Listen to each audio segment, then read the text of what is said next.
Baba vangu ava ndo vasungwa, right? Vari kundi abuse, right?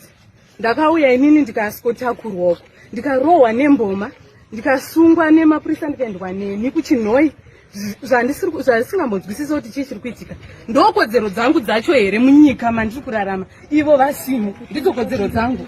Ndakatakurwa nzvinzi pamwe une 14 years, une 16. I'm 28 years in, but now I'm 14 years. Saka zvobatsira chii kuti unotaura kumunhu kuti urikuabhusa mwana wako, pakuabhusa mwana wako pacho nipapo womutora womuvharira mukati. Inini tori nekodzero dzangu kuna baba vangu nekunyika kwacho, right? Asi kunyika kwacho ndokwamuri kuti imimi nditizire handiti ndiri kubatwa abuse nababa vangu vakandiera. Kunyika kwacho ni kwandaenda ndokondoswarumiswa nembwa, ndokondorohwa, ndokondotakurwa here ndichiendeswa neni kuchinhoi ndichishungurudzwa ndichirara kunze kusingazikanwa zvakamira sei. Okay, zita ndiani fumo? Nonzilisa Jukurongera. Jukurongera. Ndi baba wako? Ndini mwana wa baba Ishamael wacho.